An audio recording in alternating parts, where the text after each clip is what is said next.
Hanggang alas 6 ng gabi. Oh yeah! Sa 90.7 Love Radio. Love Trip. Kasama ang inyong muy delisyosang ka-love team. Mara Tonee. Mara Tonee. Ikaw, anong trip mo?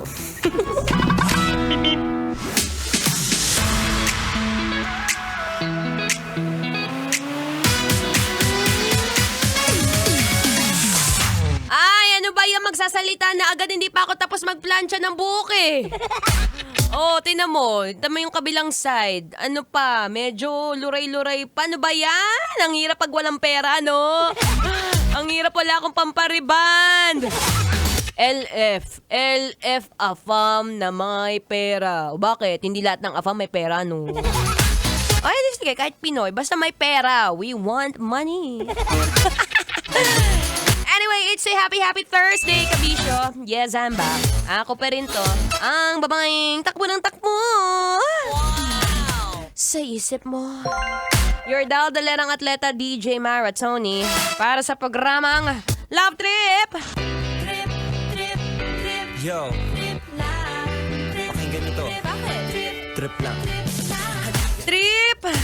Trip sa bukod kong gusto kong magkaasawa o magkajowa ng AFAM. Gusto ko rin kitang tanungin. Etong mga oras na to, ano yung mga bagay na huli mong sinubo? Kumain ka na ba? Yun lang naman, B, ang gusto ko itanong, kumain ka na ba? O baka nagpa-fasting ka? Taray, bagong buhay ka na, B. Maganda, meron ka pa namang 42 days para magbagong iyong buhay. 42 days to go na lang, Pasko na, no? Apakabilis ng panahon. Parang dati nagsisettle ka pa sa kanya. Ngayon, settle for more ka na. Siyempre, lalo na yung mga taga-DLSU students na yan from Manila. Ayan, alam ko na. Kung hindi ako makakahanap ng AFAM ngayong Pasko, hahanap na lang ako ng estudyante mula sa DLSU. Oo, diba? Sila yung mga estudyanteng, hey, wanna grab some coffee? Ano ba gusto mo? Gusto mo ba ng kape latte? Hindi mo maintindihan kung nag-i-speaking of English or speaking in Tagalog, but it's what you call konyo. Ay, ang ganda ng ngipin ko pala. Oh. Diba? Parang natutuwa rin yung mga DLSU students na nasa harap ko ngayon kasi sabi nila, bakit ang puti ng ngipin ni Mara Tonee? Ay, thank you so much, Uy Dental Clinic, for my nice teeth.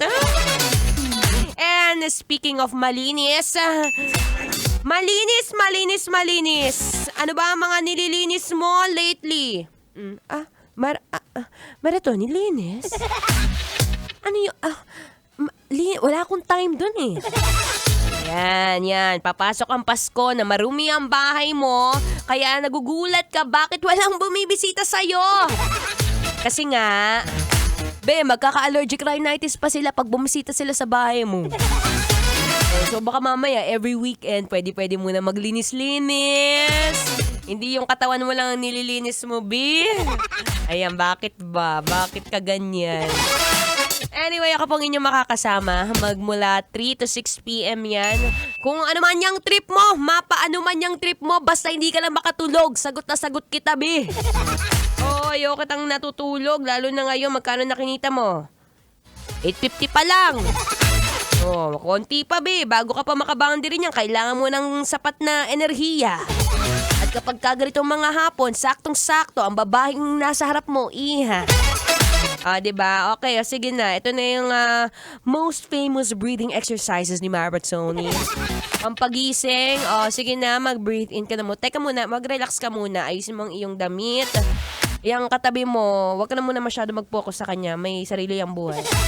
Okay, mag-breathe in. Take a deep breath. And breathe out. One more time para matanggal lahat ng mga tinga sa bibig. Take a deep breath. And breathe out. Okay, last one. Take a deep breath. And breathe out. Ang sarap talaga pag bago linis yung ngipin. Walang mga sabit-sabit. Anyway, here's another song brought to you by Huntrix, entitled Golden. Dito pa rin sa 90.7 Love Radio. Kailangan pa bang i-memorize yan? Basic.